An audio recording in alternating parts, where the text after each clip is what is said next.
right, so we are live. Yay. Welcome to this podcast. We are your average Joes. There's four of us today. We're going to be talking about Suicide Squad because we just watched the movie. So, everyone introduce themselves one by one, starting with Beers Lord over here. Beer's Lord. That Beers is all. That is all. Next up is the guy with the Dat Boy picture. Hey, my name's Juan. What's up?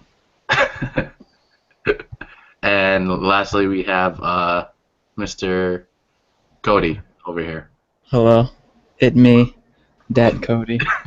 And of course, I am the host of this podcast, T Dino. So, let's begin. So, before watching Suicide Squad, were you guys excited to watch this movie? I was before Batman came out. Batman vs Superman, and then I watched that, and I no longer have expectations. So, what do you mean before Batman came out? So are you saying like when Batman v Superman came out? Like the trailers for Suicide Squad looked fun and stuff, like a DC version of Guardians of the Galaxy with villains. And then Batman vs Superman came out, and that movie was like not good. So, or it just didn't live up to your expectations. Yeah, I mean, it's got the same like producer, J.J. Abrams. Yeah, J.J. Abrams is still controlling it. Wait, J.J. Abrams? Yeah. Wait, for Batman v Superman? Was that him? No, it's Zack Snyder, bro. Zack Snyder is what I'm. Sorry, is what I meant. Zack Snyder. Whatever, director. But he was still, behind Suicide Squad, so turned out. Yeah, that's true. He was the executive producer, but and the director was David Ayers, or however you pronounce his name. But David Ayers has an impressive. Yeah, David Ayers is good, but Zack Snyder is still the producer, so he still gets to decide the cuts and stuff. And that's true. That's and true. It turned out very similar to Batman vs Superman, with all like shit jumps around. There's too much information. Nothing's really explained. Okay. Yeah. Okay. So, Juan, what do you think? Were you excited before this? Before we were going to watch the movie tonight? Yeah, I was pretty excited for Suicide Squad. I guess it was a cool concept how they're gonna use villains as superheroes, kind of. But yeah, I was pretty excited. You were pretty excited. Okay. Yeah. Did the first trailer excite you much, or was it? Yeah, the trailer was pretty exciting. Like the first trailer was pretty exciting. I'm like, okay, cool. They're gonna do something. They're gonna do something fun. Something new. Okay. Okay. Cody. That was kind of cute. I mean, I was in between. I was excited when I saw the trailers for it, but like Beers Lord here said, Batman v Superman kind of turned into a big letdown. Yeah. And since Zack Snyder had some creative input on this movie, it kind of made my faith in the movie waver a bit. Yeah. But I mean, overall, I mean, it's exciting, seeing all these superhero movies coming out. So. Right. As a superhero fan, Yeah. It's exciting to see all the villains come together and actually form a Suicide Squad, because this is the first time we are seeing, Harley Quinn on screen. Same thing with Deadshot, of course. Deadshot. Most of the characters that are in this movie are in it for the first time on the big screen, at least. So, like I said earlier, Harley Quinn, Deadshot, Killer Croc, LD. Yeah, we saw that shit in Arrow. There's a Suicide Squad. No, I said big screen, not small screen. Oh. Yeah, you've seen all these characters on small screen. Yeah, but big screen, no. Because think about it, on a bigger screen, it is to a bigger audience. So, like, it is for a general audience, like people who don't know shit about the comics. That's what they're aiming to market this movie at, people who don't know anything about these characters. So, I mean, let's talk about expectations. Like, you guys didn't really have much expectations for this movie, right? Am I correct? Yeah, I try to go in with as little expectations as I can, so I can give it, the full benefit of the doubt. Full benefit of the doubt. Juan? Yeah, I mean, I went in there. I didn't read any reviews or anything, so I kind of went in there with a quote unquote leveled head.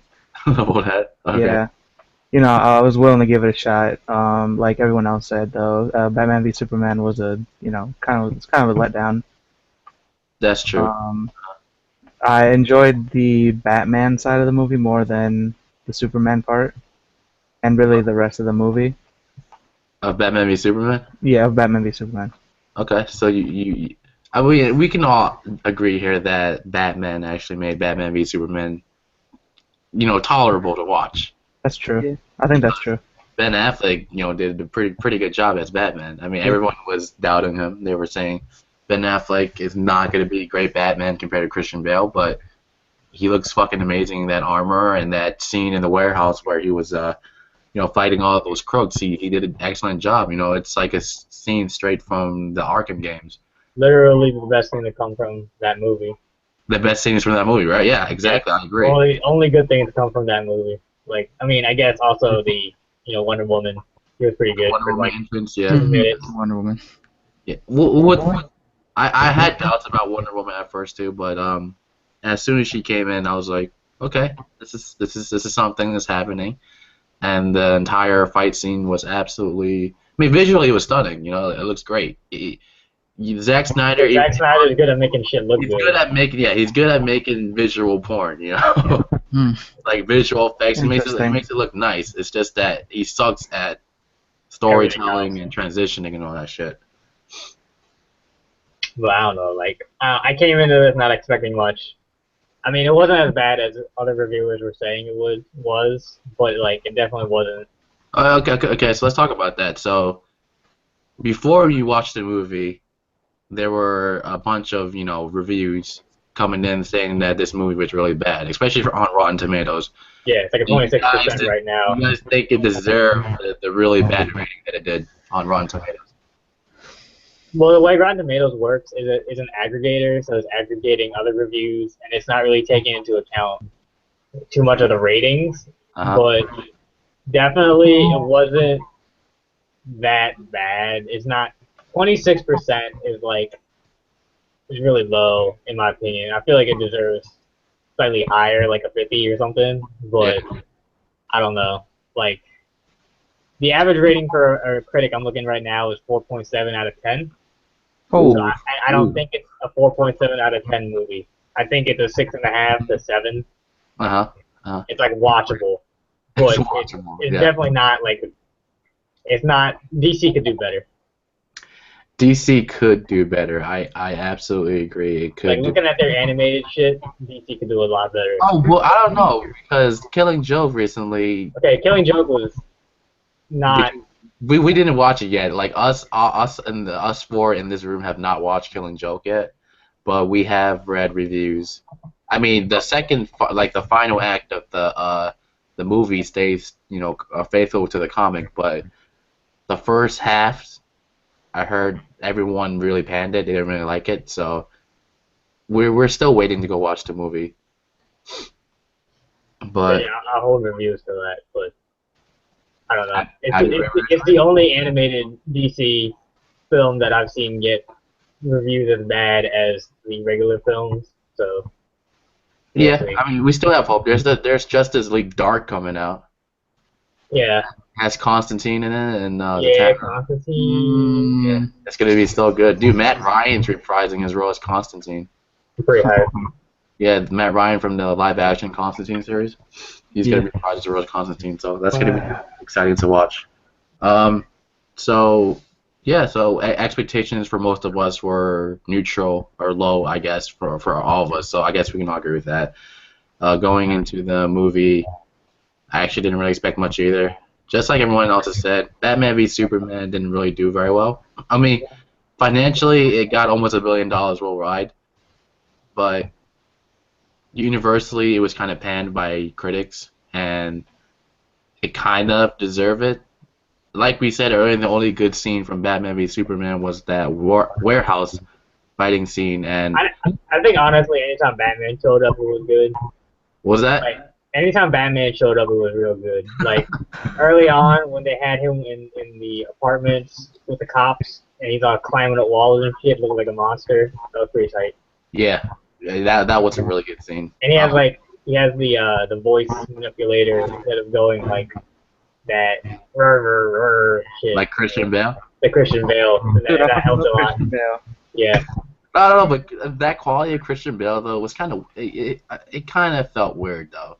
I mean, Yeah. I actually think the voice modifier makes him sound a little bit more intimidating. It makes a lot more sense too. Yeah, it makes a lot more sense. So it was cool. Swear to me.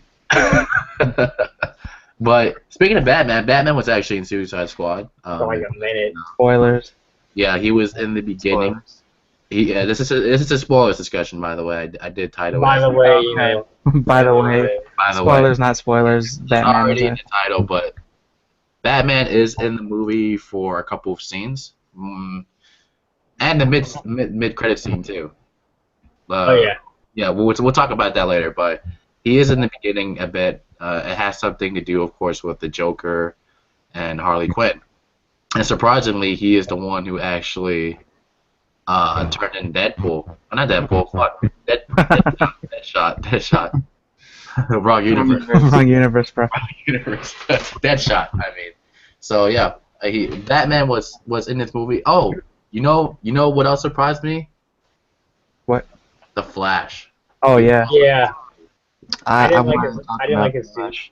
You want to talk about the Flash? We can talk about the Flash. Let's talk about the Flash. I love the Flash. Alright, I've been trying to look around for the article I was talking about earlier.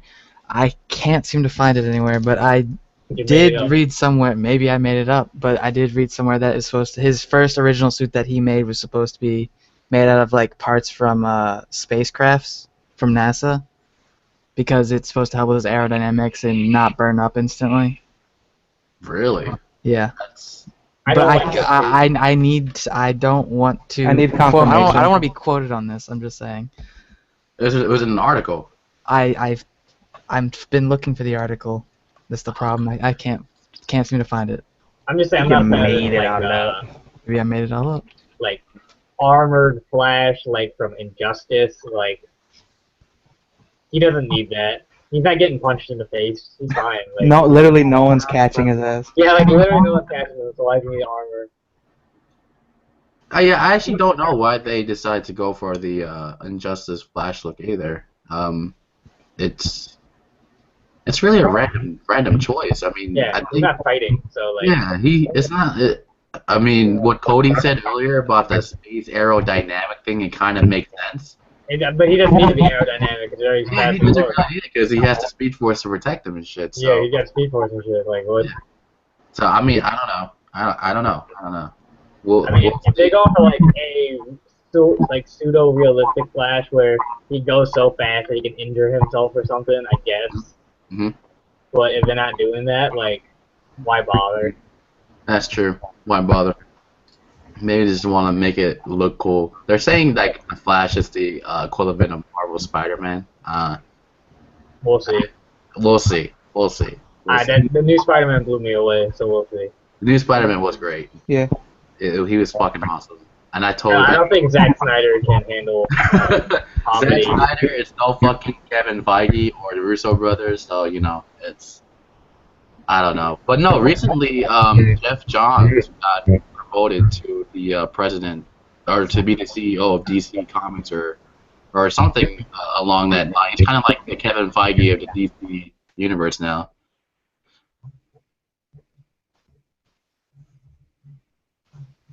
Is something wrong with Cody? Hey, Cody. What? Oh, okay.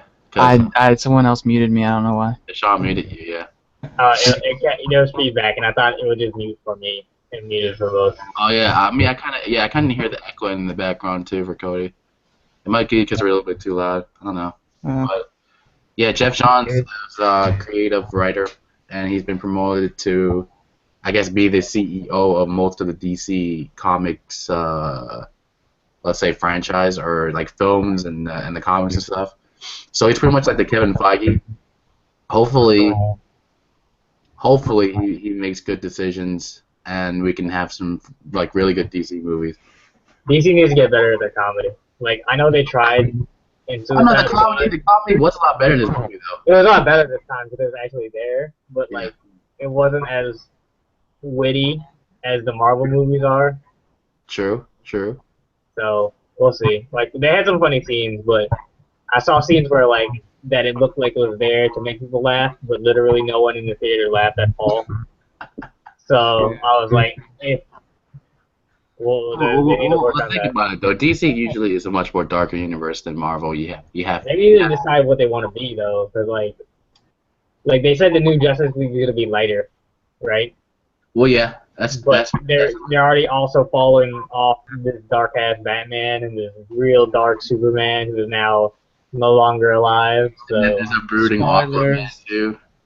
yeah, everything's brooding, and they're telling me it's gonna be funnier. So Dude, Aquaman's just mad he can only talk to fish. yeah. And Aquaman's gonna be badass in the new Justice League. Do you know why? Why? Because he's played by Khal Drogo, man. Yeah, I James guess. Cal gets stabbed and died. Go. Hey, bro. But die by infection, Drogo. Die by infection. Drogo. That's a serious thing, dude. Infection's a serious thing. It's a super serious thing. Yeah, I don't know. Wait, what topic are we on right now? Let's go back to Suicide Squad. We're okay. learning too much. So, all right, expectations. Everyone didn't have much of the expectation coming into Suicide Squad. The pacing of the film Was trash. was Yeah. Just like around. Batman vs. Superman. It was kind of like Batman v Superman, little less bad, but still bad. If you catch my drift. Feels Batman. Bad joke, insert. Yeah. Alright. The transitioning was bad in Suicide Squad also. I mean, in the beginning it was bad because they kept cutting out random scenes, and then, like, for example, when Amanda Waller was walking to the restaurant, you guys noticed, right? Like, she didn't even fucking sit down yet. And the next scene's her fucking eating half her plate, and she's talking about, okay, here's my top secret Suicide Squad. I want to put together a team or whatever. It's like it doesn't fucking transition well, you know? Yeah, the edits were really bad. The edits was bad, yeah. Oh yeah, hold on. I gotta make a comment. I don't know if you guys saw it, but at the end, do you remember when Harley Quinn, cuts up into Enchantress with Katana's katana? Yeah, like how did he get there? The question is, how did Katana get in her hands after Harley Quinn did that? Oh, that too. Because I know the weapons away, but so you're saying, how did the katana go back into her hand after Harley Quinn cut her up? Yeah. Yeah, that's also a weird edit. Also, how that katana even end up there? Like, because Enchantress pulled all the weapons away. Yeah, that's right. Oh, right. I forgot what they did. I don't know. That seemed really fucking convenient. Like, they could have thought of a better resolution. I feel like they just had that scene because they were like, they focused on Deadshot and Harley, and they were like, one of them has to be the quote unquote hero at the end. So, I don't know. So let's talk about the characters then. So, out of the characters, right, we have Deadshot, we have Harley Quinn, El Diablo, Killer Croc, Slingshot, Enchantress, Rick Flag, and Katana. And Hangman for 2 seconds. Hangman? Rip Hangman. Hangman Slingshot. That's his name, I think. Oh, that's his name? Slipknot or whatever the fuck his name is. Slipknot. Yeah, Slipknot. Rip Slipknot. Literally, the dude is in the movie for like a complete 5 minutes. He fucking dies, like, because he tries to escape. Oh, and Captain Boomerang, of course, Captain Boomerang. So what do you guys think? What do you guys think of the characters, like the roster of the Suicide Squad? We should do the characters one by one. Okay, let's do it one by one. All right, let's start with Deadshot. Let's start Deadshot. Like, I know that since it's Will Smith, I'm sure they had it in his contract or something that he had to be a pretty important character. And they tried really hard to make me sympathize with him. And they spent a lot of time on him and his whole daughter thing, but like in the end, it didn't really feel, at least for me, I didn't really feel like I sympathized with him because like he is a murderer that did things wrong, so he had to go to jail, and now he can't see his daughter. Like I don't really feel that like, there's nothing that stands out. You know what I'm saying? So you're saying that they failed at trying to make Deadshot a relatable character, right? or like a character that you feel bad for, or because he doesn't really have much of a tragic backstory. Yeah, his backstory is not that tragic. I mean, all his lines were great, and his like comedic timing was the best out of all the characters. Yeah. But that's Will Smith and not He Deadshot. was, Not Deathstroke. Yeah. probably, he was the better of the characters. I feel like he was more well developed than the rest of the characters, because because it's Will Smith, they gotta focus on him because he's a big star. True. Yeah. I think he was overdeveloped. Overdeveloped? What do you mean? Problem with his backstory, sorry, Like, just real quick. what? The problem with his backstory is that it's kind of a generic criminal backstory, so it's kind of Yeah, he's a not that impressive. hitman. So it's, kind of generic. But he didn't even do backstory. He was already a seasoned mercenary. They didn't start like, why did he get? No, I mean like into it or the nothing. criminal in trouble, has family, wants to see family.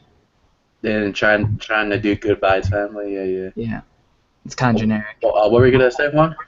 No, I was just gonna say they focused a lot more on Deadshot and another character that we'll mention later. But they spent a lot of time on Deadshot, but there wasn't, they didn't really flesh him out all that much. Okay, so for you as a person who don't know much about comic book supervillains or superheroes, what do you think of Deadshot? Like how do you think he is represented in this movie franchise? How so? Like, do you think would you ever could you imagine him being like one of, I guess, let's say a villain that can reoccur in one of the DC superheroes roster, say like Batman, because Deadshot does encounter Batman quite a few times, and he's a deadly assassin. He's not like Will Smith's character in the movie. He's different. So what do you expect? What do you think of him overall? Like just Deadshot overall. Well, I think he's too good to be a jobber character like that shows up multiple times. A jobber character. You want to explain that to? To the audience. Yeah. Okay, so that's like a character. So I guess as an example, I'll use from Dragon Ball Z Vegeta. Okay. It's basically a character or villain. Well, it can be either or villain, hero, or anything. Anti-hero. Yeah, anti-hero, whatever. So it's just basically a character that, when he shows up to a fight, he loses, pretty quickly. And then someone else has to come in and save him. Or, like, assist him, depending on the context. Okay. So it's like WWE jobber, right? Yeah, basically. Okay. Yeah. So, I mean, he seems like if he would appear, like, more frequently, he would wreck stuff, more often, because he is a seasoned assassin. Okay. And mercenary. He seems too deadly to be, like, a reoccurring character, and with that, like, deadliness that they showed off in the movie, I think that he wouldn't be a character that would show up multiple times because he would just, wreck everything.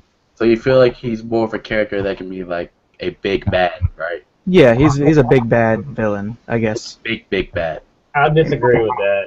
You disagree with that? I think he just shoots good, and like the only people he's a threat to is like Batman.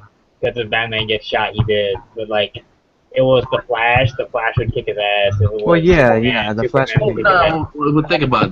This is just from a perspective of someone who doesn't know shit about Deadshot. Yeah, they just know he shoots good. That's it. That's his character. His character is, I has daughter, I shoot good. Yeah, but, I mean, he was doing the whole punching bag thing, so he can go hand to hand. Yeah, but like, they showed off like once or twice, but like, he is literally a threat to only Batman and other heroes who are human. But meta-humans would like whip his ass. So, I don't know. Yeah. Yeah, Okay. Alright. Cody? Oh, What happened? he's muted, so I guess we can either go ahead or... I've already said what I felt about Deadshot. He's just he was very well focused on, and he kind of has too much of a in the movie. He has a generic, like a generic, a criminal background. It's like he's in trouble. He has to prove to his family he's not a complete piece of crap. And then what Juan was saying, what Juan was saying about his like hand to hand in the movie, he had the arm guns. Yeah. So that could come into play later. Like if he was to go into a hand to hand combat situation, he could also, combo in some shots as well. That's true. Make like him even more deadlier. Yeah, point blank shot, really hard to block. Okay. One point though, I wish I would explain why he's so good.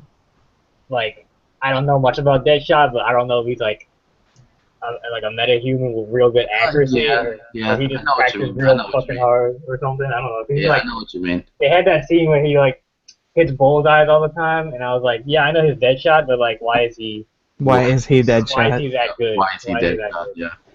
I mean, the only, I guess, the only insight you get into his background or why he's so good is, I mean, he does it for money. I mean, he is an assassin. I mean, but the other guy was a soldier too, and there's a bunch of soldiers, and it's not like he's the only assassin. I know that, but like, yeah, it's true. There is no explanation to his background on why he's like so good. Green Arrow can miss. Why is Deadshot better? Like, I don't know. Green Arrow did do this. Yeah, I know. Green Arrow did do this. Yeah. Deadshot. Oh yeah, Deadshot. Yeah, Deadshot was in Green Arrow, of course. Yes, but he was. they killed him off so they can use him for Suicide Squad. So it's it's whatever. Warner Bros. It's their properties. They can fuck it up as much as they want. I mean, it's their properties.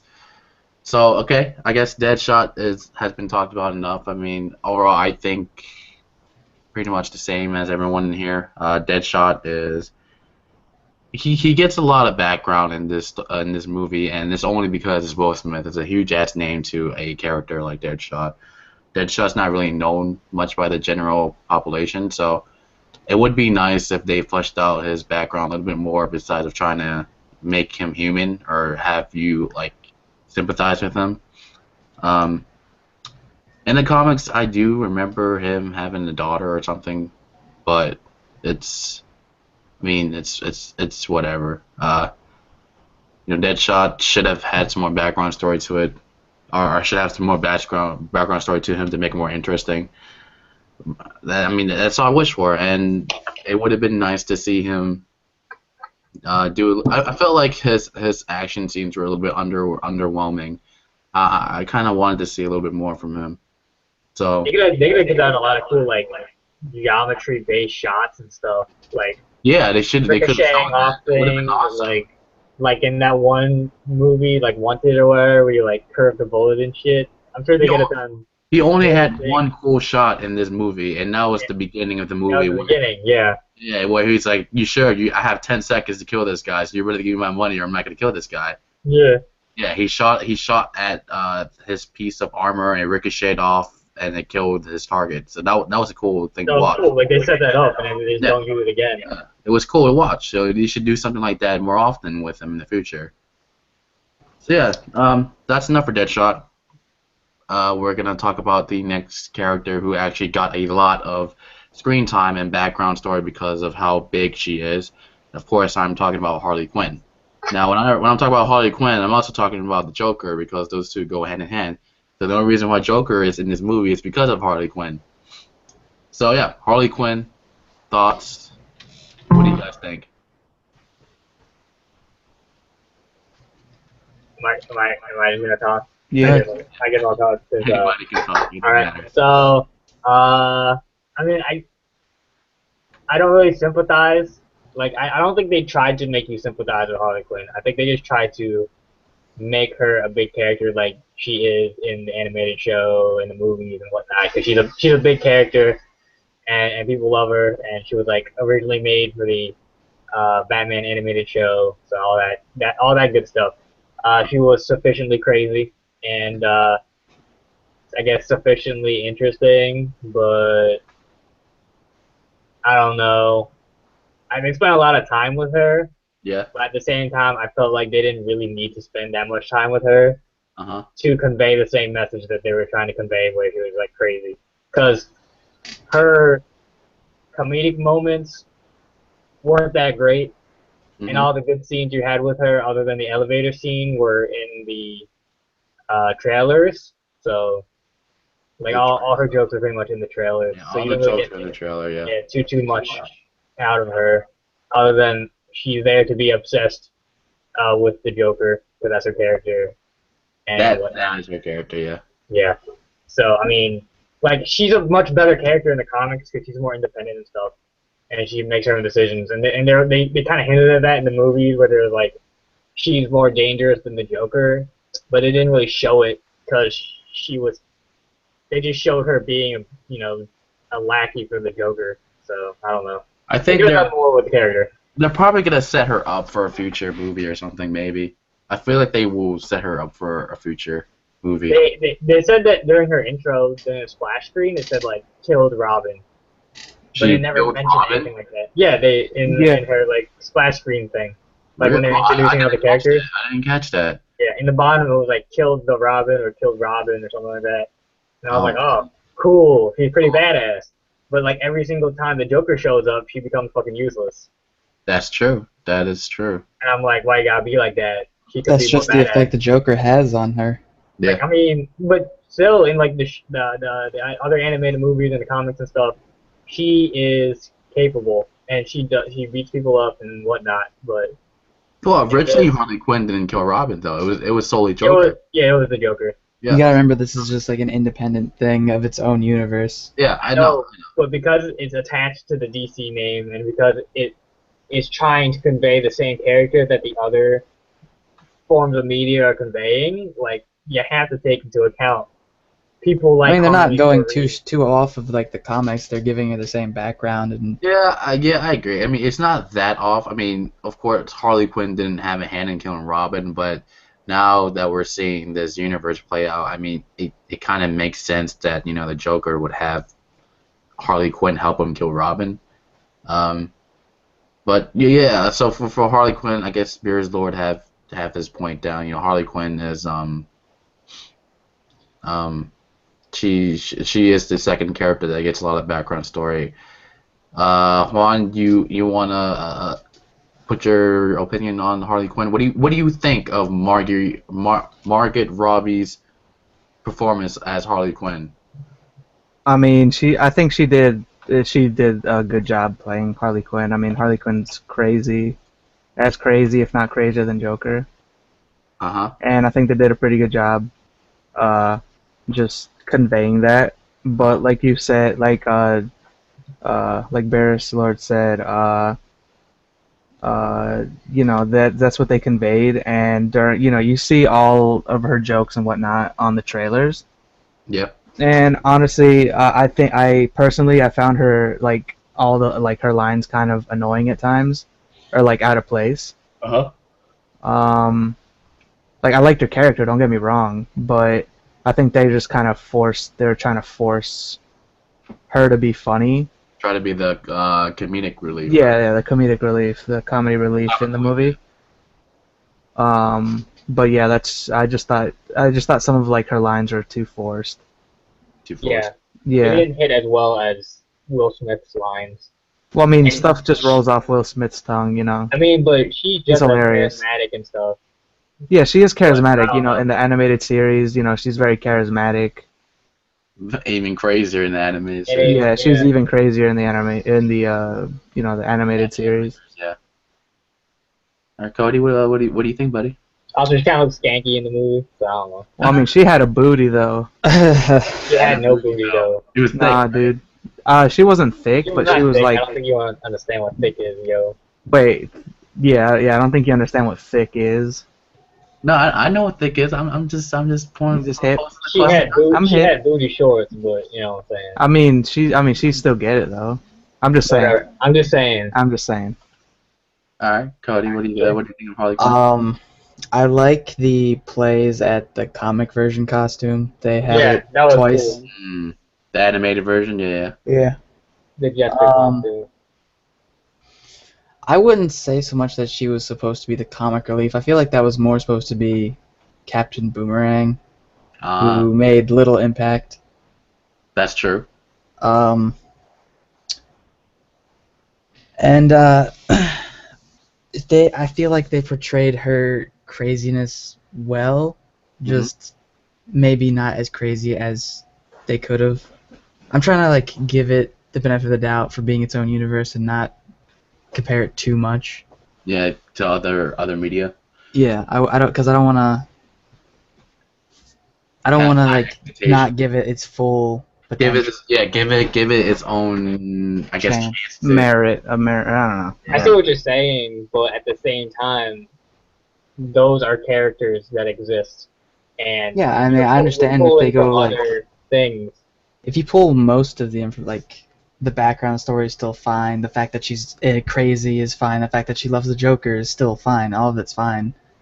It's not that it's like completely like did a 180 and just became something different. I just the you also have to take into account that the person who is portraying it, like I don't think Margot Robbie's ever played someone crazy. I don't really know her background. Yeah. Yeah, I don't know her background very well. Actually, like one of those recent rising stars, though, because people know her from Wolf on Wall Street. Not to mention she has been was it Focus or whatever with Focus with Will Smith. Focus. Yeah, so I feel like that's why they were together in the movie because they have chemistry. That's true. They do have chemistry together. However, it shouldn't. It shouldn't influence the characters. Or the characters, yeah, exactly. That's true. It shouldn't have. It almost felt like they were shipping them for some reason. Well, they have a relationship in the comics. They do. They do have a relationship in the comics. And I'm sure they filmed the whole arc, but they cut it out because there was scenes where it was like, hey, if they had a small relationship in the movie, then it would make sense for Deadshot to do certain things. But since they didn't show it, you're like, what? That's true. Like the helicopter scene. Yeah. That he was supposed to shoot. Yeah, I understand. If you watch the helicopter scene, and you see him like hesitating to try to kill Harley Quinn, you're like, wait, what's going on? You guys are just fucking friends, right? You're not doing anything else, right? But like Deshaun said, they cut out certain scenes, so it doesn't. Years, thank you very much. Yeah, it doesn't educate. Oh, we're using government names? Oh yeah. Oh, we're not using government names, or we're using government names?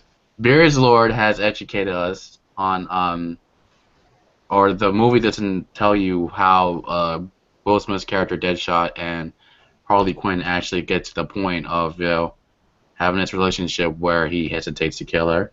Because literally in that scene, it was like Amanda Waller was all like, "Yo, if you kill her, you get to go home and you get to see your daughter." And he's like, "Nah, I miss, bro." And I was like, "Why are you gonna hype up all this? You give a shit about your daughter thing to like during the moment where it matters, not go for the payout." Because he knew she was bluffing. She wasn't gonna just give him up like that. There's no way. I didn't see it like that though. Like he didn't say, "Nah, you lying." He didn't say nothing like that.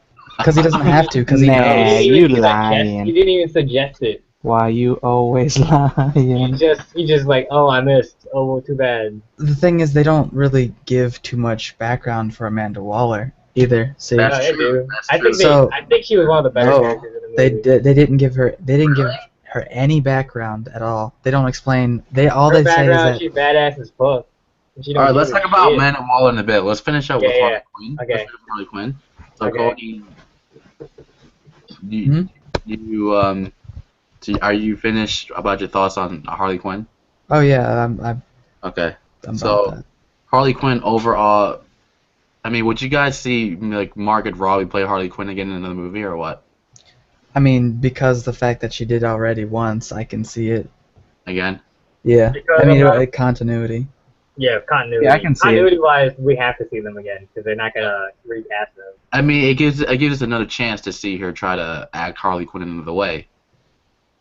I think that she is a better adaptation of Harley Quinn than the Joker is, but at the same time, I am not a fan of her adaptation of Harley Quinn.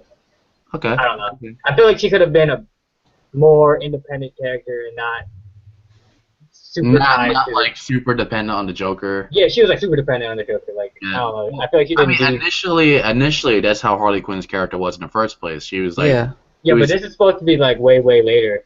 Yes, but it's also different variants. A bunch of times already, and almost let her drown. And like what? Come on! Like he did this stuff in the shows and in the comics, and she eventually broke away. Oh yeah, but think about it. She put up with it too. Also, she put up a lot with the Joker's harassment towards her. In the end, she's still freaking crazy. I mean, she's only doing it out of blind love for him. Yeah, I don't know. I just feel like she could be cooler, but I prefer her as Harley Quinn than this version of the Joker. The thing is, you were saying that like she isn't portraying so much closely to the comics and the animated series, but like T Dino said, she was super dependent and abused and still took it all in the animated series and in the comics, and still loved the Joker regardless. Yeah, but only later did she ever become the Joker independent. doesn't like leave. And this is a fresh start. This is a fresh start, though. I don't know. I feel like Joker actually has left her to die before. Yeah, this is a fresh start for this universe. I guess I don't know too much about Harley Quinn then. And the Joker's relationship. Yeah. Yeah. So, it's very unhealthy and very. It is a very unhealthy relationship. Very, very unhealthy relationship. So, yeah, like everyone has said already, Harley Quinn. Well, what I think of Margot Robbie's, I keep thinking I'm pronouncing her name wrong. Let's call Miss Robbie. Miss Robbie's performance of Harley Quinn, I wouldn't say it's really mind blowing at all. It's average, I guess. I mean, given that what she had to work with, I think it was all right. I mean, she's not. You can't go into this movie expecting like Tara Strong Harley Quinn or whoever voiced Harley Quinn originally in the animated series. It's nothing like that. She don't got that high pitch ass voice. She doesn't have. Hey, Mr. J. Yeah, she doesn't have that. I mean, she calls him Pudding a few times, but like this Harley Quinn is very modernized, I guess is the word for it.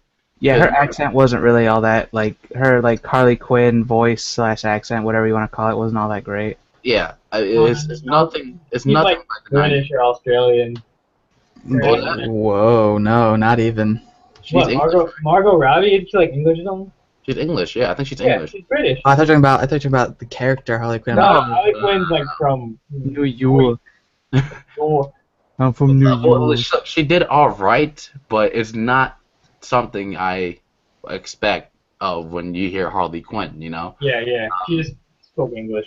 This character itself, Harley Quinn character in the Suicide Squad, is I don't want to call her well, was she really sexualized? Did she act like a slut in the series? Yeah, dude, them booty shorts had me, sweating. I don't remember her acting like a I don't want to say slut, but it was how she was acting like in the movie. But well, in the during her backstory with the Joker when he got out of Arkham Asylum, it was the club scene. You remember the club scene? That club scene, yeah. I mean, I don't remember her acting that way, like that. Especially. What, in the comics? In the animated series. Oh yeah, no, she was more of a serious. Well, I want to say less sexualized character. Not sexualized as much as I mean, don't get me wrong. Her the original Harley Quinn suit is like a bodysuit. So I'm not gonna say it's not. She's not sexualized, but not as much as the one today. Yeah, Suicide Squad. The modernized one, yeah. Oh, remember that one time we went to FYE and. Oh my god, yeah, I remember that. I triggered the girl behind the counter. Yeah, you triggered the shit out of her. It was something about Harley Quinn. I mentioned something about Harley Quinn. or she said, I'm a big Harley Quinn lover or a Harley Quinn fan. And she said she was a really big like Harley Quinn fangirl. And I was like, oh, are you talking about the one from Suicide Squad? Oh, dude. she gave me the look, and she just went like on a rant, like it was a Tumblr rant about Tumblrina. sounded like a Tumblrina. Holy shit, dude. Another point is Harley Quinn is modernized in this movie. She's not like her counterpart in the animated series, so expect her to be, I guess, a little bit too revealing or too sexy. The voice not the same, and the jokes are she doesn't give out, I guess, the funny vibe or the comedic vibe that I got from the original Harley Quinn. I mean, like I said, it's not the best Harley Quinn, but it's not really bad per se either. It's more like decent. So, I mean, she still has other chances to impress me. Miss Robbie, she has other chances to impress me as Harley Quinn in the future. So, hopefully, we get to see her change as a character, or her character change. So of course, when we're talking about Harley Quinn, we have to talk about the Joker also. And I know you guys have a lot to say about the Joker because Oh my god. before we were going to watch the movie, we were all on the fence about the Joker. So what's the thoughts? What's the thoughts of Joker's? Beers Lord, you of course. Literally, like he's like Hot Topic or like Spencer's gang lord. Like I'm not a fan of that laugh. Like it's sort of creepy, but it's not like, I don't know. It's not my that Joker great. laugh. And then, like, I feel like if he was in the movie more, I might like him more. But I don't like this adaptation of the Joker that much. Okay. It just didn't feel like the Joker to me. I know that they were going for that like updated, newer look Joker, but I feel like they were going hard on that like 13-year-old. How edgy can we make this? Let's give him grills. Let's give him like a bright pink like sports car. Get tattoos everywhere. Has fucking like, grill in his teeth. Yeah, it's like I don't know. You wanna see my grill? I came in not expecting that much, and I left. I mean, like I don't hate it. I just it could have been. It could have been better. It could have been better. Yeah. I don't know. All right, Juan, what do you think about the Joker? I hated the way Joker looked. You hated the Joker? Yeah, I hated the way he looked. I don't hate the Joker because the Joker is a good villain. Okay. But I honestly, to be honest, I hated the new, like, updated, quote-unquote, Joker. Mm-hmm. With a passion. With a passion? You hate it because of how he I'm just reminded of when I was a child and, watching the Batman animated series. Yeah. And I just remember the Joker, his laugh, and I just thought that, they went too far with the whole updating. Edgy, modern, gangster, mafia. Yeah. Joker's not really a, like a mafia type character. Yeah, he's not. And I just thought that, I think they really, in my opinion, I think they really messed the character up. Uh-huh. And I'm pretty sure they're going to use that, newer Joker in the Batman movies, or for the time to come, because he's the only like Joker that we have right now.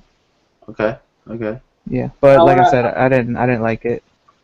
Yeah, I want to add that because of the lack of screen time, I didn't get a real Joker vibe out of him other than the laughing. Like he didn't do anything that would be Joker-esque, like crazy. I mean, he did hijack that helicopter, but they didn't show any of that. It's just like, hey, look, he's in a helicopter, or like, hey, look, he's breaking into this jail. It was Joker wearing this outfit, but they never showed anything where he was like double crossing people, doing all crazy shit, prepping for some crazy things. Yeah, Jared Leto's Joker was only in this movie for a good. If you add it all up, I feel like it's a good 10 minutes, 10 to 15 minutes. No, I don't even think 10 or 15 minutes. It might not even be that long. The Joker's thing he did was lay in a room full of weapons. That's all. Yeah, it's in the trailer. It's in the trailer. Yeah, that's in the trailer, and I'm like, that's the most Joker thing he did. come on. There was no pencil scene like in the Dark Knight films. There was no why so serious. There was no quotable moments. I can't think of. I can't a relate to moment this. I that can't relate to defines this it. Yeah. Joker. I understand. You can't really compare Heath Ledger's Joker with Jared Leto's Joker But at because the same time, there was like no screen time, so I can't say yet if it was definitively good. This movie for like 8 minutes or something like that, so we can't. I don't know. Cody, how about you? What do you think of the Joker? I'm the optimist here. I'm trying to give everything the benefit of the doubt. On that comment about not quotable, I would say that's not quite true, just because there is the one line when he's looking at Harley Quinn. He's like, "I'm not gonna kill you. I'm just gonna hurt you real bad." Okay, yeah, I remember that scene. Yeah. That's quotable. Okay. I don't even remember that. Okay. And Okay. as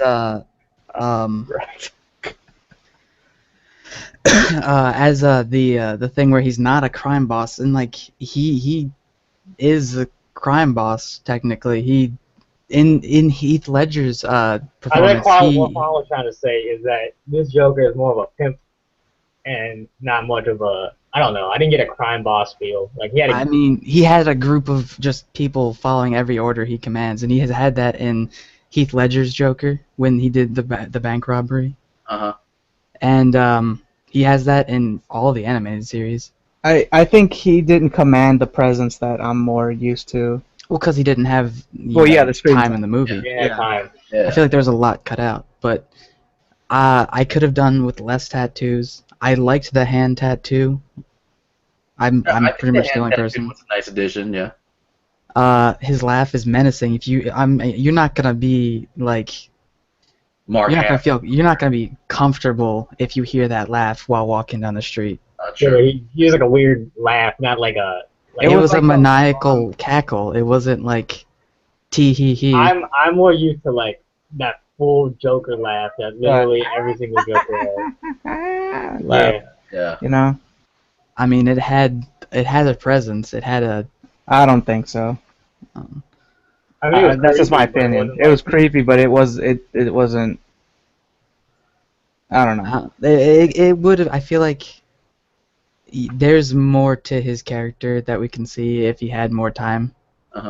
Maybe. And that scene Blu-ray. Like, I like Jared Leto as an actor. I feel like he. No, I'm just saying I like Jared Leto as an actor, so I feel like his. Come on, Deshaun. His portrayal was. Memeing too hard. Come on, man. It was the best that he could do with what he was given. Technically, considering that he didn't design the character, it was the writers and the director. So all the tattoos and everything was just but he didn't do it with all the tattoos and stuff. No, I'm saying like they hyped him up in the trailers and stuff. Oh yeah, in the trailers. He got like 10 minutes. And I'm like, what, dude? Why you gotta do that? I thought you were talking about Jared Leto himself hyped it up, which he did. Because he went on tour dressed as the Joker, just not like with the all the tattoos and stuff. He had like his hair dyed green and all that stuff while on tour. Okay. Well, I mean, this Joker, I want to feel optimistic for him too. So, I mean, yeah, it's not Heath Ledger's Joker. It's not Mark Hamill's Joker. It's not Jack Nicholson's Joker. But it's a different interpretation of the Joker. I mean, I'm kind of neutral to it. I mean, yeah, he does kind of give off a vibe more of a pimp than like a mafia crime boss or something like that. But like Cody mentioned earlier, this is a new universe. They're trying something new. I mean, they could do it without the tattoos, the grills. I mean, the tattoo on his hand was a good addition, though. I mean, I like that. That was really good. But he didn't even make any jokes. Well, he did put it up to his mouth. No, I'm saying like in general, he didn't make any jokes. I wanted a joke. I think that goes with the lack of screen time. Lack of screen time, yeah. Like everyone said, Joker really had a lack of screen time in this movie, and he was fucking hyped for it. Like, the Warner Bros. Was hyping the fuck out of Joker for this movie. Some of us going in were expecting him to be like a part of the main plot. Like, he is, a crucial part of the plot. But really, he's only in the movie for 8 minutes, and it all had to do with Harley Quinn. So, I mean, I feel like they should have kept that secret. Like, they should have kept Doomsday secret. They should have kept Doomsday secret and like have someone else be the main villain and Batman v Superman. But like I said, Joker. I don't know. I mean, I'm optimistic. I kind of want to see Joker, Jared Leto's version of Joker, go down with Batman, Ben Affleck's Batman. I want to see how those two like have their fights and stuff. I want to see the chemistry between the two and see how their rivalry translates on the screen, pretty much. So it'll be an interesting movie to watch. Ben Affleck versus Jared Leto. Plus, this time, you have Harley Quinn added into the mix too, so it'll be interesting to see how it goes. Other than that, I mean, I wish he had more time in the movie. And I wish he had less tattoos and didn't look like a fucking pimp. So that's about it for me. I mean, I'm pretty neutral about Joker. For me, of course, Heath Ledger is still the best live-action Joker. So yeah, that's it for the Joker. Next character I can think of, on the top of my head, El Diablo. So what do you guys think, El Diablo? He didn't do nothing. He didn't do nothing. Okay. Yeah. Honestly, I'm not very familiar with his character, so. Yeah, for someone I'm not familiar with at all, I liked him a lot. I like him. He had less screen time and backstory really than Deadshot and Harley Quinn. It was more impactful though. I felt more sympathetic for him than I felt for the other two characters. But you know what's funny? He actually had like background, like flashback scenes. Unlike like two. He had the yard scene, two scenes, and the story scene, which like they were simple and they were short and they were enough to make me care. Mhm. So they did a good job with Diablo. They did a good job with him, and I felt bad when he died. So. Spoilers, he dies. Spoilers, he dies. Yeah. If you're watching this, you already watched it. And his powers are fucking badass, and the CG was fucking great. Like for him, like. Yeah, his. He hulked out, and that shit was. His final form reminded me of Witch Doctor from Diablo. Yeah, it came out of nowhere. It was so cool. But he died as a hero, guys. He died as a hero. I know he died as a hero. Holy shit, he's so cool. Because initially, when we were introduced to Diablo, he didn't really want to be a part of the Suicide Squad. Well, in the beginning, or when they were doing his in the beginning of the movie, where they did everyone's MO, you know what I mean? Yeah. Like, oh, well, this is Harley Quinn. She's batshit crazy. She was helping Joker in the Arkham Asylum. Mm-hmm. They showed Diablo walking out of a burning house. So to me, I was like, oh, well, it looks like, the reason he was so he was being a pacifist is because he screwed up, in the past. I mean, yeah, So I got that, oh, he's a pacifist because because he screwed up. Yeah, he screwed up in the past. Yeah, like in the beginning when we were introduced to Diablo, he doesn't want to join Suicide Squad because he wants to be a pacifist. He wants to amend for his sins. He wants to die as a peaceful man or something along those lines. And the reason why is because he accidentally killed his family, like his wife and his children. So that's the reason why he didn't want to join Suicide Squad. And what makes Diablo so appealing as a character is because of those flashback scenes that we witness as the audience, we feel attached to Diablo. We relate to him. He has a tragic story. I mean, even though he was a cholo, he still had a tragic story. He killed his wife, his children, and after that, you can just see the guilt and the regret on his face. and he went out with a bang. He like surprisingly, Diablo was a really good character. I didn't expect him to be a good character, so good job. I expected him to be like any other dude who Yeah, died. just be like a really small side character and not do much, but he He was actually the only humanized villain. yeah. Like, he's the only one that regretted his actions and Did something gave about a it. fuck. Yeah, Yes, then yeah, that's By the true. way, I hate cholos. Just putting it out there. I hate cholos. You got anything to say about Diablo, Cody? I've just been looking into the character. Apparently, he's had 3 different iterations. One of which was a character who was possessed by a demon, Mm-hmm. which But is then they not built this a wall. character. Well, This character is most related to the New 52 version, where he's an ex-criminal. right? Yeah, he's an ex-criminal and becomes part of the Suicide Squad. Okay. But like everyone said, he had the most impactful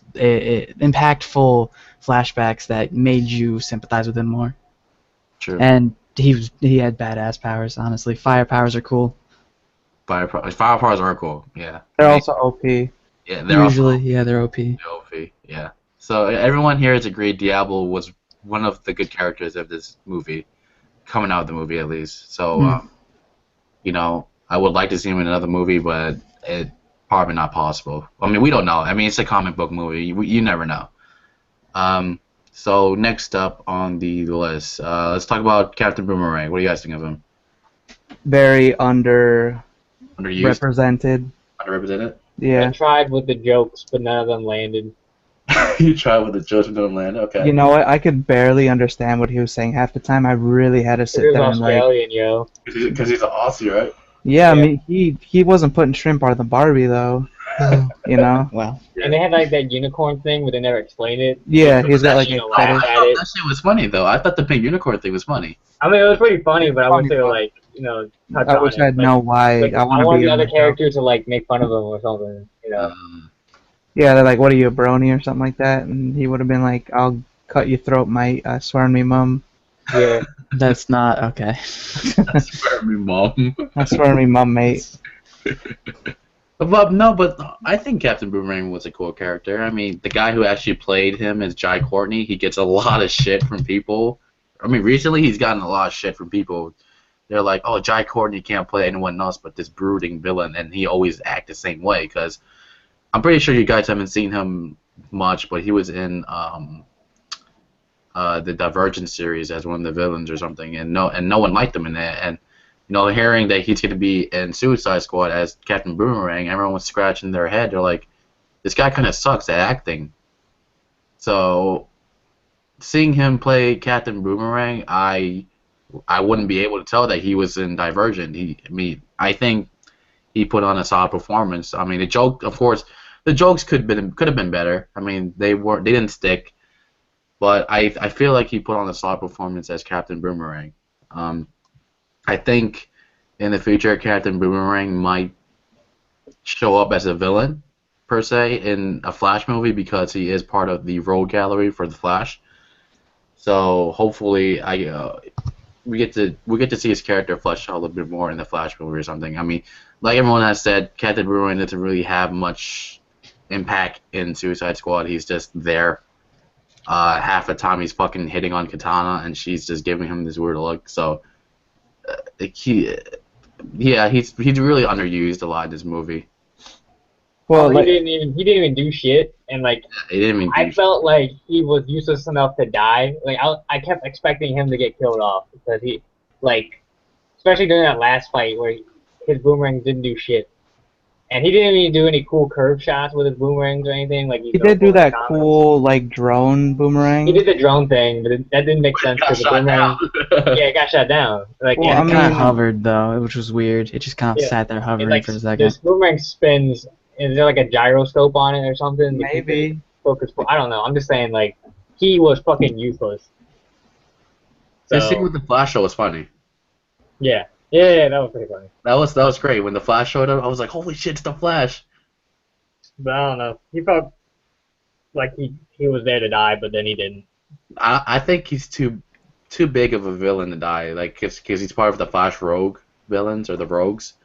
The Rogues are a really, really big villain roster for the Flash because it includes Captain Boomerang, Captain Cold, Heat Wave, Mirror Master, etc., etc. So I think they're gonna save Captain Boomerang for a future Flash movie, which is perfectly That fine. makes sense.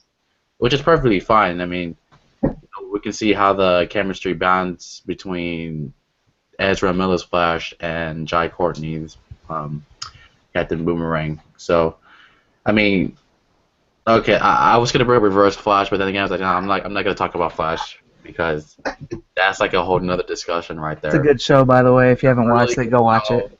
It's a really, really fucking good show. So if we talk about it now, we're just gonna. Yeah, we'll end up just talking about it. Yeah, so let's not talk about the Flash. The Flash. Yeah, so everyone's agreed Captain Boomerang underused. Really Very. not much impact in the movie. You can really throw him aside. You really wouldn't even know it. He was like a petty thief, basically. Yeah, he was like a petty thief who got stopped by the Flash. So, You can even see it really whenever like at the end when they're getting all these all these memory things from Enchantress. Mhm. You don't see you don't see anything about him. You don't get any Oh, information. that's true. Yeah, I that's didn't even true. notice that. Cause Yeah, he just oh, everyone else except It was for him. him and Katana. Katana And didn't Katana. see Katana's either. That's true. Both those Or they characters might just have had no recorded it, representation. Or they might have recorded it and Warner Brothers decided to cut it out. They did Yeah. film this twice, I believe, if Yeah, I'm not mistaken. they did reorder to shoot Suicide The Squad. thing is, Amanda Waller was like, the Suicide Squad is gonna be a really tough motherfucker to take on, like the next evil Superman. And it's like, why put Captain Boomerang in there? He doesn't seem that. Hey man, if them boomerangs were made of kryptonite, it'd be game over. Oh, that's true. I don't know. Boomerangs are cool Enchantress- weapons. Enchantress seems like a really, I don't know. I feel like if Superman or Wonder Woman was there, they would have ended this shit like super easy. Well, they would have snapped the goddamn neck, Yeah, they would have probably. snapped her neck or I something. mean, Superman is weak to magic, remember? And Enchantress Yeah. is magic. No, that's true. That's true. What if Batman was there? We just would have solved the day, man.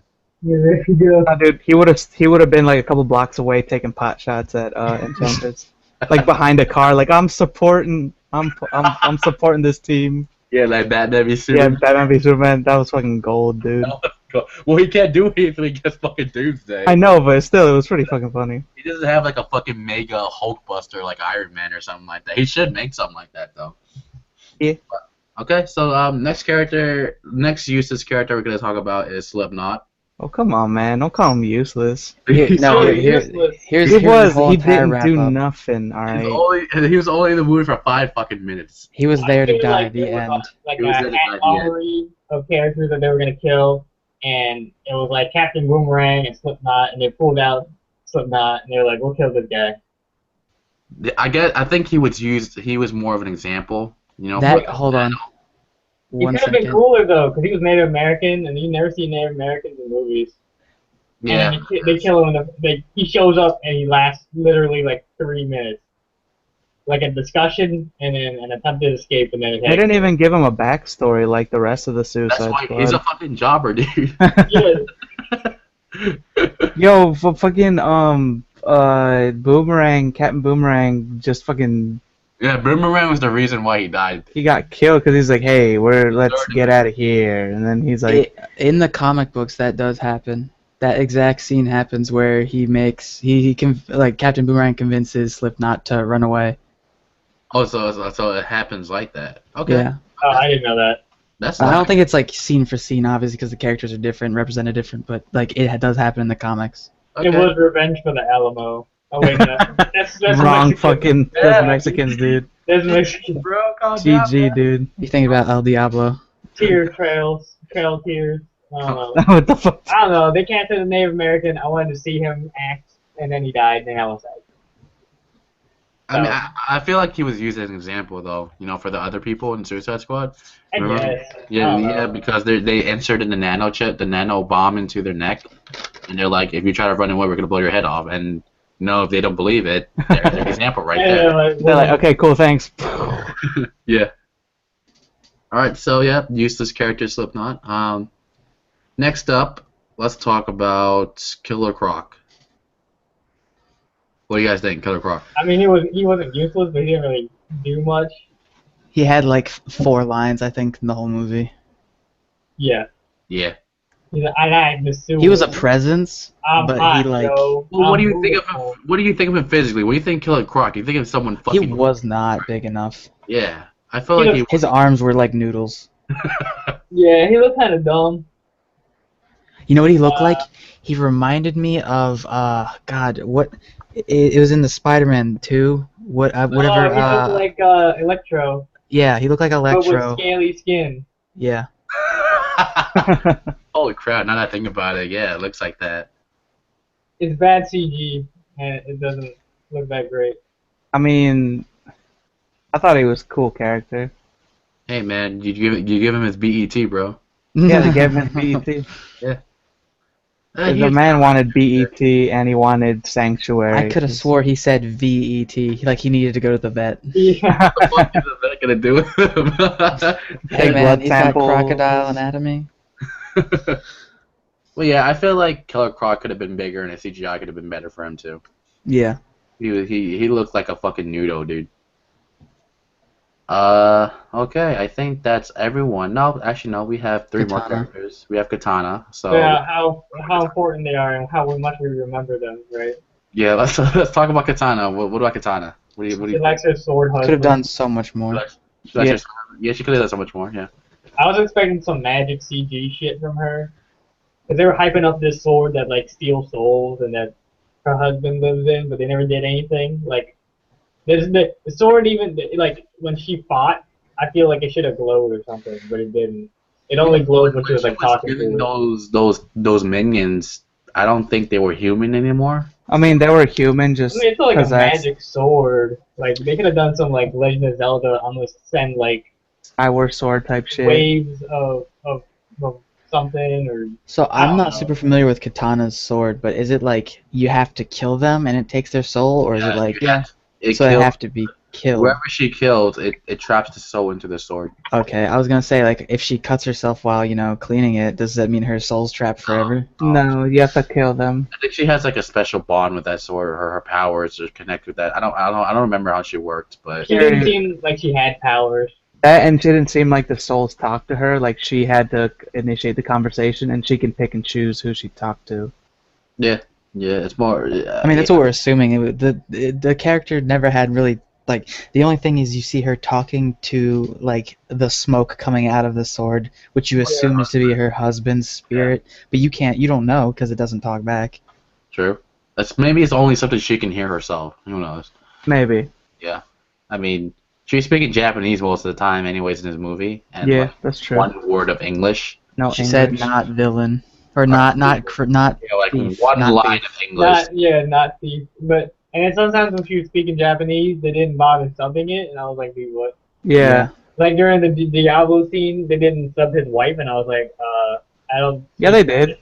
No, they did No, not for they one of You're the speaking scenes. Spanish, yeah. Oh yeah. right, I have pre Wait, you're subtitles. You're a multilingual. Yeah. Which would they say? And it was weird because like they had her was- speaking Spanish in one scene, and then in the next scene they have her speak English. The translations they had on screen were pretty on point. for Spanish. No. Yeah, for the Spanish. Okay. It was more slang than like Actual quote unquote proper. proper Spain Spanish. It was more like slang. Like The thing with American slang. Yeah. The thing It with was the spot on, though. language, like speaking English then into Spanish, I think it's just like, so Juan, Yeah. when you get angry, you switch to Spanish. Yeah. I feel like that's what happened in the movie, where she was like getting angry at El Diablo, so she switched to Spanish. Yeah. Yeah. That makes So that's sense. I why can the see language that. changing happened, I feel. I mean, I didn't have a problem with it. They should have just subbed it. You because, didn't. well, of course, I understand. What they're saying. All right. So yeah, Katana, there's literally no background for her, except for that one flashback of her killing people. That's about it. I mean, her Yeah. costume was pretty cool. Her costume is pretty much identical to the comic one, so there's no Yeah. problem with that. No problem with that at all. So, I mean, yeah.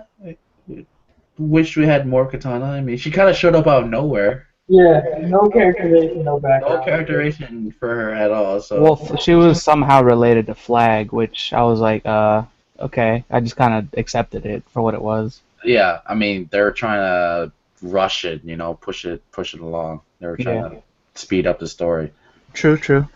Okay, so next character. Hold 1 second before we move on. Okay. There was one scene the bar scene, just before the bar scene, that shows they probably had more but took it out, and that it makes this make no sense. Is why she would choose to go with all the villains Squad, yeah. into the bar, even though she's there to back up Flag. So there's something missing there. See, there's a huge chunk missing that would make them be friendly with each other, and why she would go into the bar with them. Makes sense. That makes sense. But yeah, like we previously stated, Warner Brothers did order a reshoot, and they pretty much hired new editors to edit the version that we're watching right now in theaters. I think the original director had his own version. Yeah, and then they hired the dude who made the trailer To edit the new version. They're gonna come out with 3 Blu-rays of this movie, the director's cut and the extended edition. Just like they're doing with the Ultimate Edition of Batman v Superman, which we are going to watch tomorrow also, because we haven't watched Batman v Superman since it first came out, right? So it will be I hope those 30 minutes will be important to the movie. I mean, it will help a lot, I think. So hopefully, once we watch it tomorrow. I mean, those 30 minutes is one of the reasons why it's rated R also. So we'll see tomorrow, and then I guess we can talk about that also later, at a later point. But yeah, moving on. Katana's done. Rick Flag, what do you think of him? He's a soldier. He's a soldier. He's a soldier. That's in love with Enchantress possessed Not body. technically Enchantress. Yeah, the body she's The possessed. body that Enchantress possess. Yeah. Now, this is a little bit weird because I didn't see this coming from a mile away. I'm like, this shit is so fucking random. Why is Rick Flag in a relationship with Enchantress? Like, Amanda Waller set that shit up because she knew. oh man. That's what they hinted. They were like, you might have a point. Yeah, you might have a point. Amanda Waller might have set him up with her. she was like, I put them together because I knew that she was gonna fall in love with him, or he was gonna fall in love with her, so that I can use him to manipulate more people. Makes perfect sense. Makes perfect sense. Yeah. But But did Rick Flag originally have a relationship with her? We should search that up. Cody, I didn't know he was a fucking character. I don't even know who the hell he is. research. We need research. Let's see, Rick Flag. No, it doesn't. Well, he was in the original Suicide Squad, but it doesn't say anything about him having. Nope, he doesn't have anything with Enchantress. I guess this is a new thing just for this universe. So, yeah, I mean it's random. Oh, and I guess that's the reason why one of the YouTube reviewers that I was watching the other day was like, I don't understand why this certain character did this. It's out of character and it doesn't make sense. So I'm guessing he's referring to Rick Flag's relationship with Enchantress. Yeah, I'm not familiar with either character, so I can't say. I found. I mean, it was one of the plot devices, right? I mean, if you think about it, It was a major plot. Yeah. it's part of the the core of the movie, like the reason why we have to go, to Enchantress in the first place, because this dude's in fucking love with her and he's like trying to save her, So, yeah, Rick Flag, soldier. He's a soldier, and he may come off as annoying, but he's just doing his job, I guess. I like him. Yeah, I mean, it's really split between me, I'm split between liking him or not liking him. He's really a meh character to me. I agree with that. Yeah, he's really meh to me. Cody? He didn't have an impact to me at all in the movie. He was a plot point, but his character just it just said, "I'm a soldier. Look at me," and And I that's didn't it. get the love of my life. Yeah, You know, originally Tom Hardy was supposed to play that role. I saw that. Yeah. Yo, I can see Tom Hardy playing him. He probably would have been better at it, Yeah. but I think he was filming Mad Max, so he couldn't able to do Suicide Squad. Good call.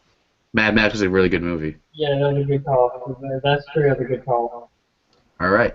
Okay. So yeah, Rick Flag, Quan likes them. Us three were like, eh. He was just Last- doing his job. He's just doing his job. He just Yeah, works he's there. a soldier. He's just a soldier. Yeah. He has soul and he's a soldier. All right. There you go. All right. I see what you're getting at. I see what you're getting at. All right.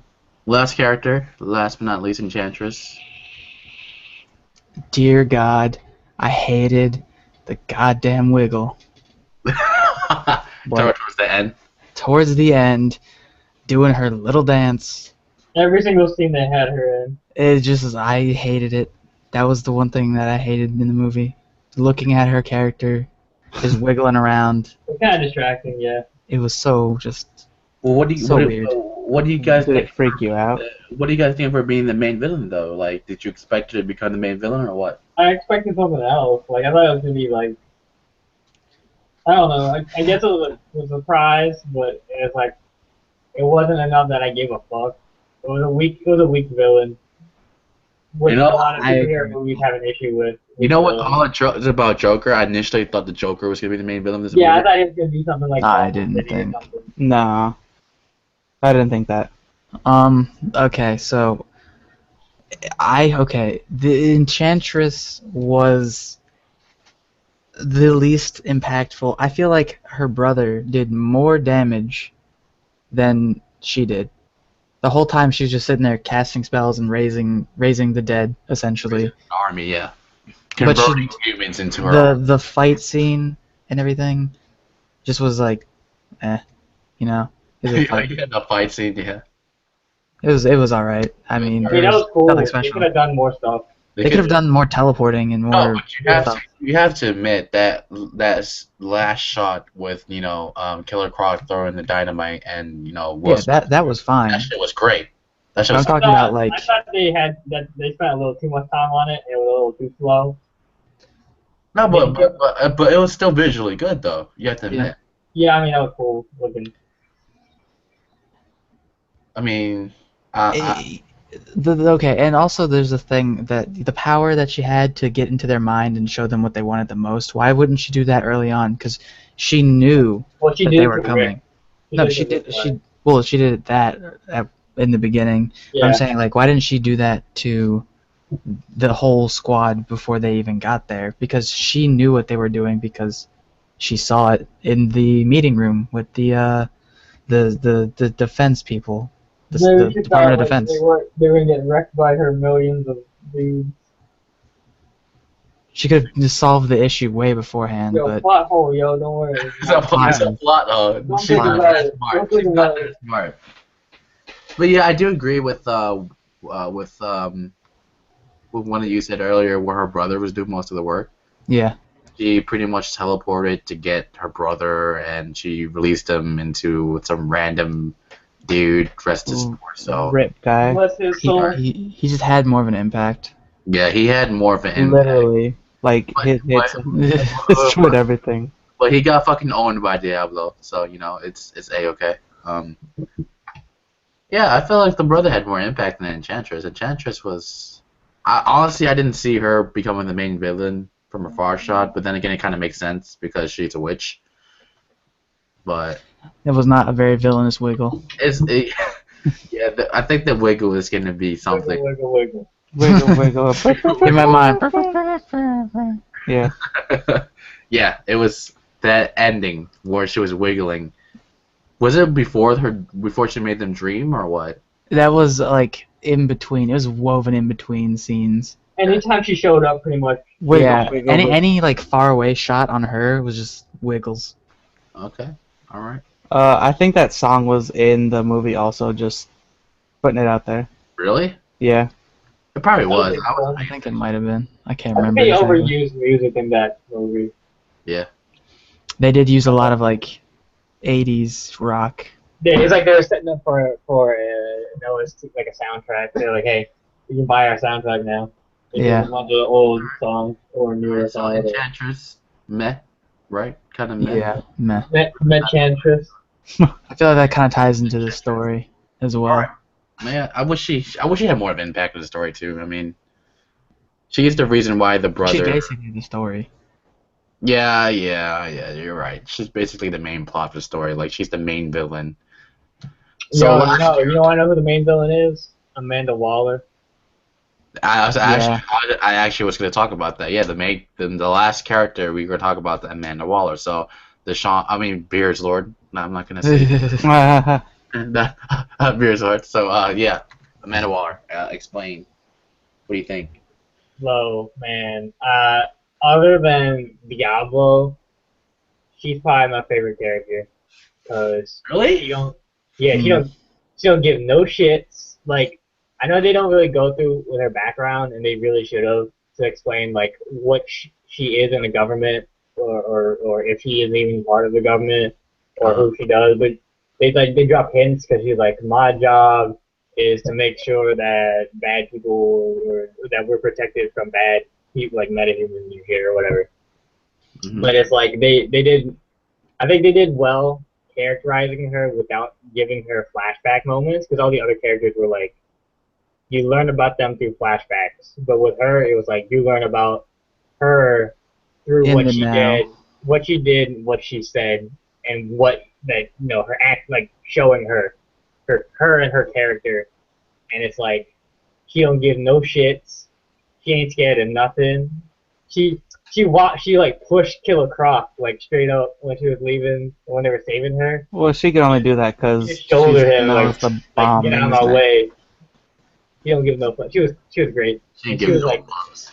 probably the most villainous character in the whole movie. Okay, all right. So you dig this Amanda Waller person?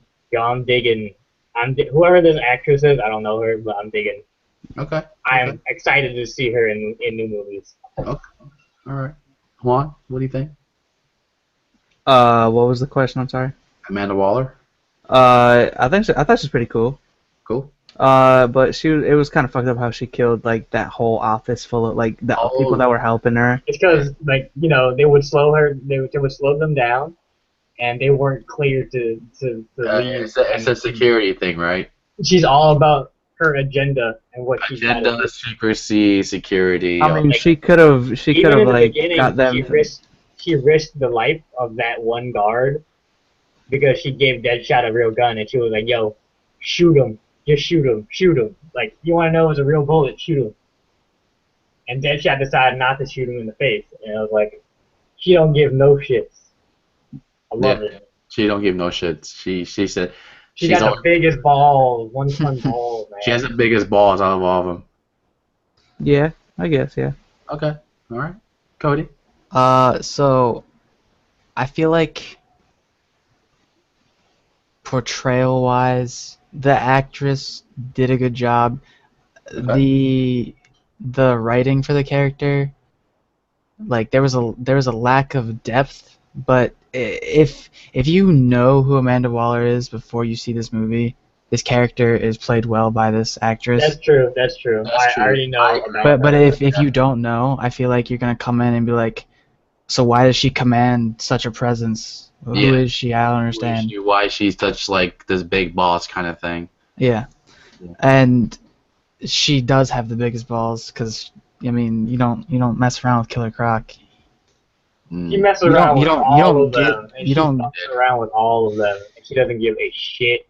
And then they were all gonna like kill her in that one scene. She was like, "You want to fucking try? Do it. You won't. Bitch ass, you won't. Bitch ass, you won't."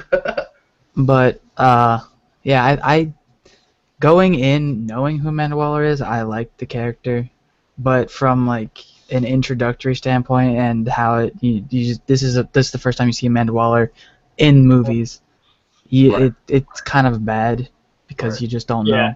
I mean, if I came in and I didn't know, all I would know is that she's big bitch in town, and that's it. Yeah. Okay. But that's her character. She's big bitch in town. Is that how you view her, Juan? Yeah. I mean, she you know. You I mean, view her as the big did you bitch? know her beforehand? Yeah, No, I did not know her by hand. so do you view her as like the big bitch in town because you didn't know how she is before? No, I did not know who she was Okay. before, but what? yeah, she's totally badass. Well, you know, because she injected those bombs in him. Without that, then she would just kind of been a kind of a Yeah, but pushover. that's a part of her manipulation. She was That's part of like, the manipulation thing, yeah. everyone has a weakness, and you can use that as leverage. Yeah, Like, she would have found some other way, even if it wasn't with the bomb collars. Yeah, I guess you have a point. Yeah. She would have. Yeah. Because that's just who she is. ice cold. Yeah. She's willing to do what it takes. Yeah, I agree. I agree with Cody and Beers Lord, and of course Juan. She's a badass. Amanda Waller, like, of course, before going to the movie, I knew who she was. Also, she, no shit taking boss of the Suicide Squad, and she has at times, in the comics, been a antagonist of Batman and the other superheroes in the DC comic world. So she is a huge force to be reckoned with. She's and I mean that too. Like literally in the comics, she's actually a big woman as compared to her live action portrayal. It's like even in Arrow and Flash, she was a skinny. Dude, yeah.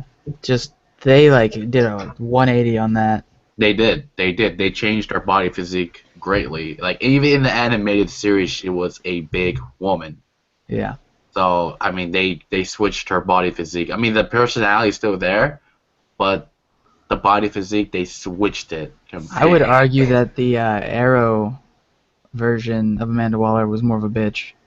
Well, yeah, I agree. I actually also agree. She was more of a bitch than the one we see in Suicide Squad. But then again, this is a movie. We're not going to have like a lot of time to see Amanda Waller act like a bitch. Yeah. So Yo, she was a bitch for America. she was a bitch for America. She is this way for America. She's for America. She has good intentions, but she's really. At sometimes you make her question. You may question if she's the villain or not. Yeah, she's pretty much a villain. You'd say, I guess, like, maybe chaotic good? She's chaotic. Yeah, I guess you would say chaotic. Yeah. Yeah. So I mean, the actress did very well with Amanda Waller. Even though they had her on a TV show of Arrow and Flash, they killed her off.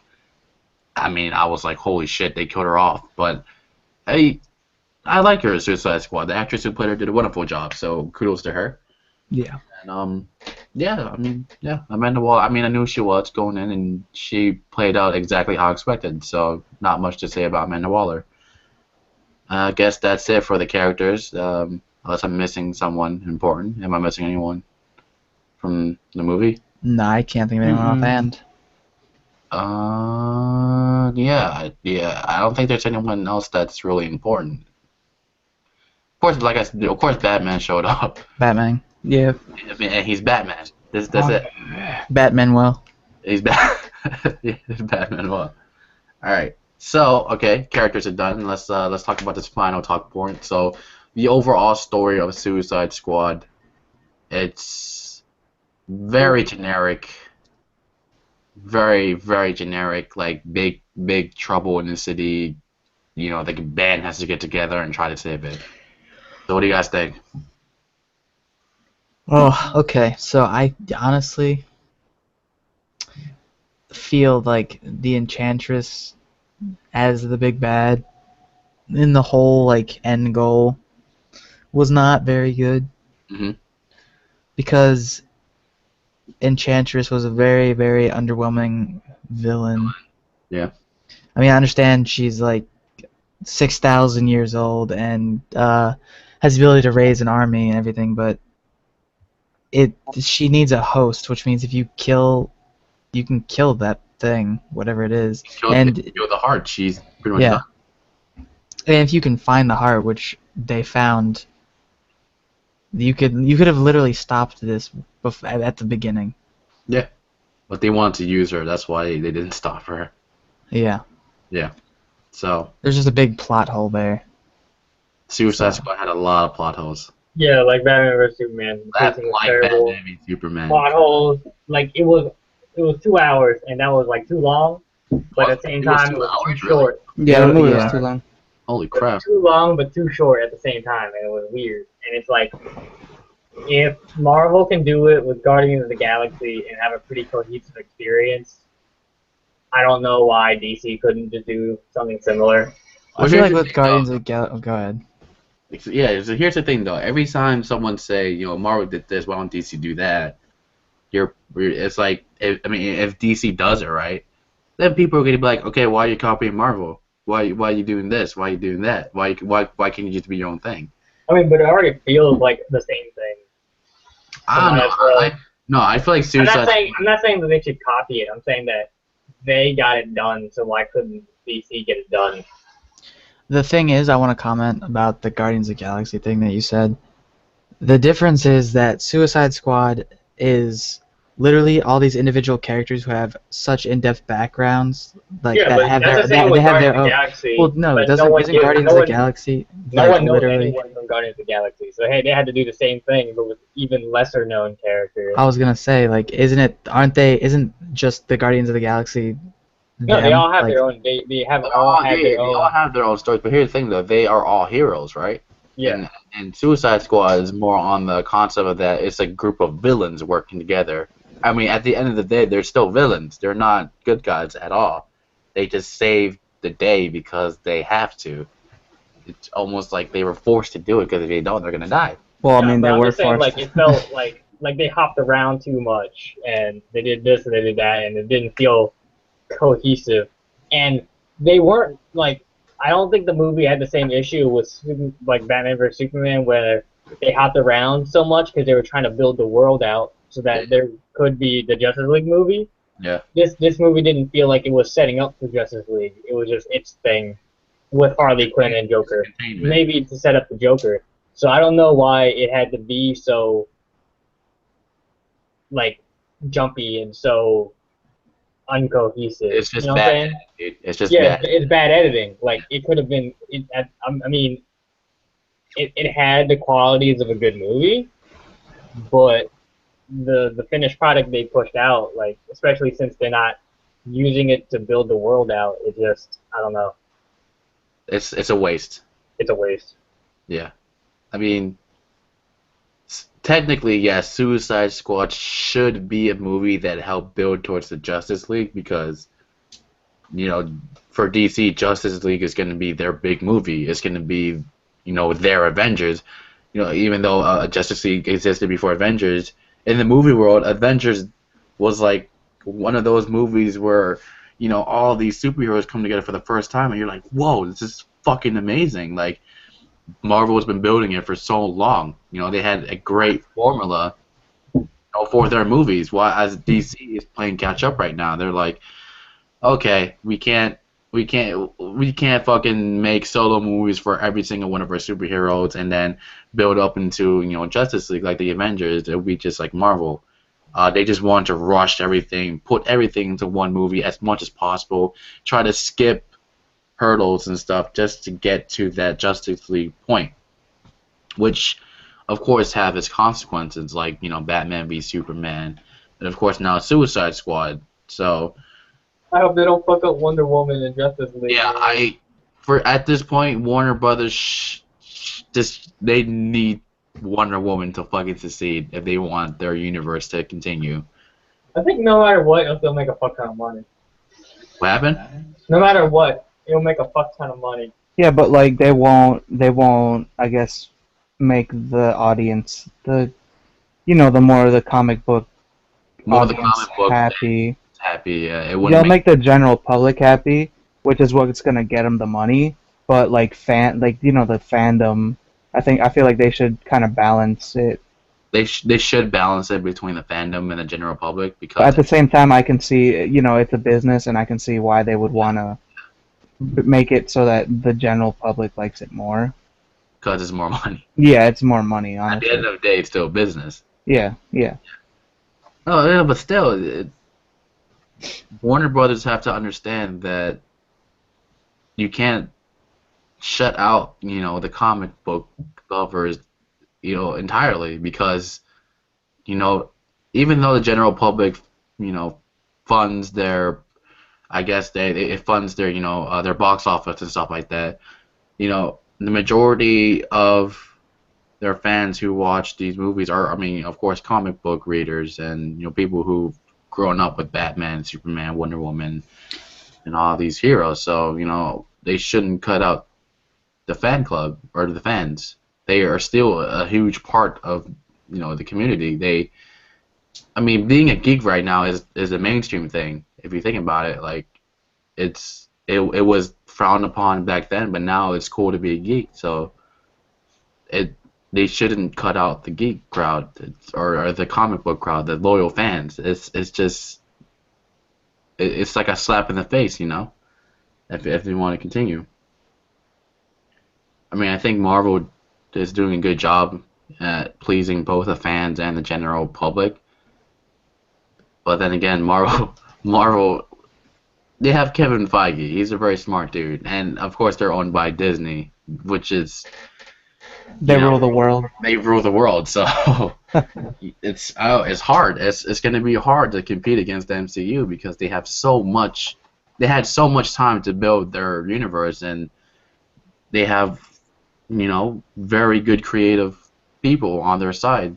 So I don't know. Warner Brothers, they're shooting themselves in the foot with these movies if they don't do well. So I'm sure it would have turned out fine if they didn't try to fucking hire some trailer company to recut the movie and just let David Ayer do his take. Yeah, I agree. It would have been better if they just left it alone. But this is going to be a lesson learned for them for sure. Lesson learned. A double lesson learned for them for sure. They need to. They shot this after Batman, so. Yeah, they need to figure the shit out, and hopefully Wonder Woman does well, so we can continue with the DC universe. Because personally, of course, I'm more of a DC fan. I enjoy Marvel stuff too, but I'm more of a DC fan. And I know that Deshaun, you're more of a Marvel fan. Yeah. So, it's. I mean, just to be a comic book fan in general, it's a great time to be alive because you get all these good movies and stuff. But I wish DC was doing better with their properties. Unlike, instead of fucking it up, they need to do better. Animated movies are top tier. Except for The Killing Joke. Except for The Killing Joke. We haven't seen. I don't understand how that could get messed up though. Honestly. Well, they said initially because the let's keep this discussion. Yeah. We'll watch that later. Now, okay. So we're off topic. So overall story, Suicide Squad. Meh. Like 6.5, 7 out of 10 for me. I guess everyone else is kind of around the same area. What do you guys think? What do you guys rate it? 6 out of 10, 7 out of 10. 7 out of 10. 6.5 out of 10. 6.5 out of 10. No, I'm gonna say 7.5. 7.5? 0.2. Because I feel like the characters were good, and that kind of carried the movie. Some of the characters were good. No, some of the characters were good. Like certain characters were good. Yeah. And that carried it. Yeah, I agree. So it could have been better. It should have been better. All right, so let's talk about the important big stuff. Now this would be our last talking point because this is dragging on for a long time. But the last important talking point we're going to talk about is the Justice League setup at the mid-credit scene with Bruce Wayne. That felt very Nick Fury? Nick Fury showing up at the end of Iron Man? Yeah. Hey, because the paper, I'm pretty sure it said something about a league or whatever or something. I don't know exactly. It was just background information about people. It was just more background info. It's like a dossier of all the information of all the people. And For some reason, it had Enchantress at the front though, which made no sense. It was like Enchantress, then it showed the Flash, and then it showed Aquaman. Aquaman, yeah. I was like, I don't get it. Maybe Bruce Wayne was originally thinking of trying to recruit Enchantress, or maybe he was, or maybe he just wanted a file on her to see how to make a contingency plan against her or something. I don't know. Maybe. Yeah. I mean, Bruce Wayne's a smart guy. He knows what to do. Yeah. I mean, I'm super set up. It felt really similar with the meeting and everything, but he was meeting with Amanda Waller too. Yeah, she knows though that he's Batman. She knows he's Batman. She knows he's fucking Batman. It's too obvious. And for her, it's like, oh, you're. She's like, oh, you've been busy these nights, right? Maybe you should like take a rest. He's like, I ain't got time for that. I'm Batman. Man. Those words exactly. Nah, he didn't say that out loud. He was like, what did he say? I don't even remember what he said. I Whatever. don't remember. But he threatened her, like, if you don't shut this down, my friends and I will. Oh yeah, that's right. It wasn't a threat. I think he was like, My friends should and I. shut this down. Yeah, my friends and I will handle this. Oh yeah. Oh, And he's like, I like making new friends or something. Yeah, I'm making the Justice League. Oh yeah, she asked, so why do you want the files or something like that? And he was like, I want to make new friends or something like that. Yeah. Yeah. Just as friends. Justice. Just friends assemble. Batman and Wonder Woman are going to be the two that brings together the Justice League in the next movie. Yeah, what do you guys think? Justice League. You guys hope it's going to be good? Think it's going to be good? It needs to be good. I hope so. If they want to survive. And I guess if it doesn't work, I guess I need to reboot it again.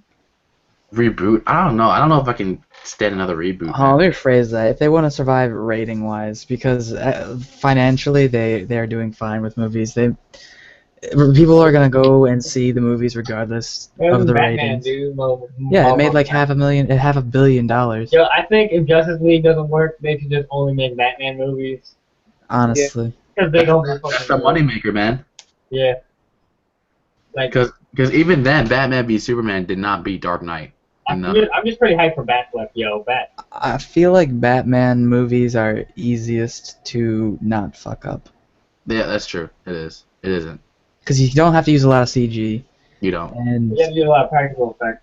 yeah, I feel like it's just easier to not I'm fuck just really up. hyped for a Batman movie after seeing Batman vs Superman.